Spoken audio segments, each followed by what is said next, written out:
Assalamualaikum warahmatullahi wabarakatuh. Perkenalkan, nama saya Alwan Syarif Hasibuan.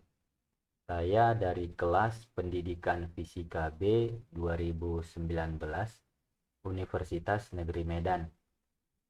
Nah, di sini saya akan mencoba menjelaskan mengenai materi fisika, yaitu terkait hukum Newton.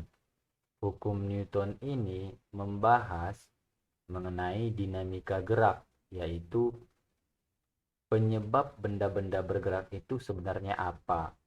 Dibahas pada hukum Newton ini. Tentunya yang menjadi penyebab benda bergerak itu adalah tidak terlepas dari yang namanya adanya gaya yang mempengaruhi benda tersebut. Newton ini ataupun Newton mempunyai ataupun merumuskan 3 hukumnya mengenai gerak ini. Yang pertama yaitu ada hukum 1 Newton.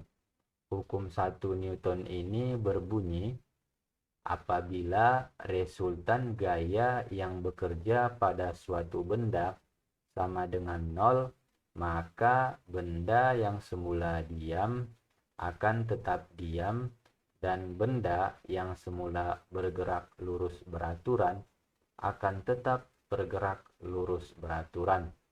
Hukum 1 Newton dapat kita tuliskan dengan persamaan sigma F sama dengan 0. Artinya resultan gaya yang bekerja pada benda itu sama dengan 0. Mari kita ambil contoh.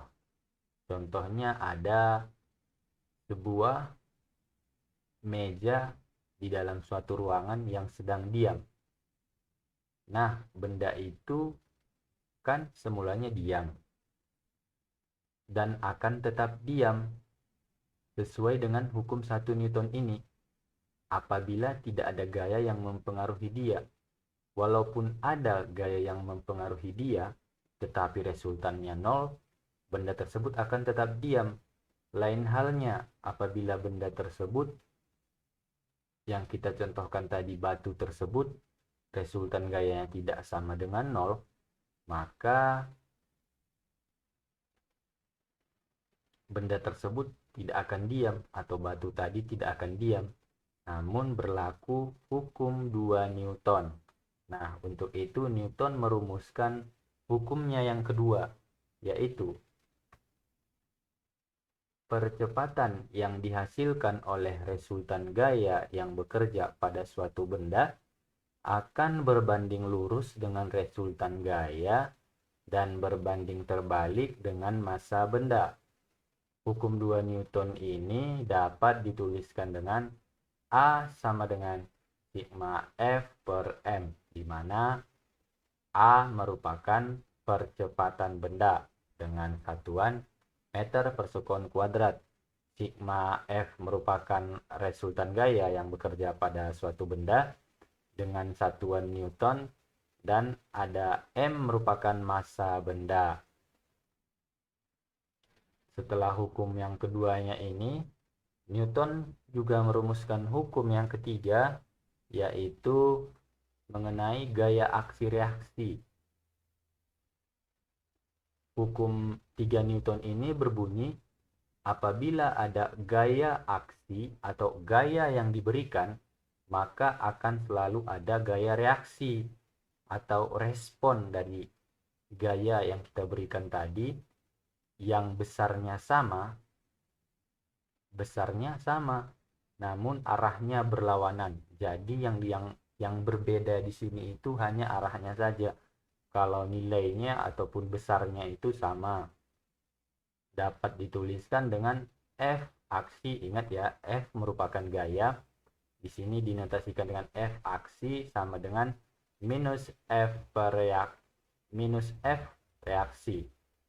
Nah, di sini kan ada tanda minus. Tanda minus ini itu menunjukkan arahnya itu berlawanan, namun besarnya gayanya itu sama. Contohnya pada suatu benda itu kita berikan gaya 5 Newton ke arah kanan.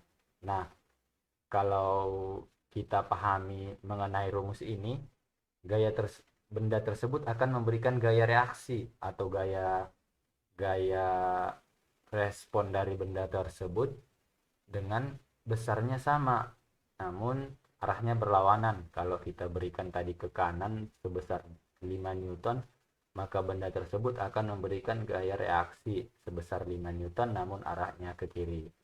Seperti itu. Mungkin cukup sekian yang dapat saya jelaskan mengenai hukum Newton. Kurang dan lebihnya saya mohon maaf.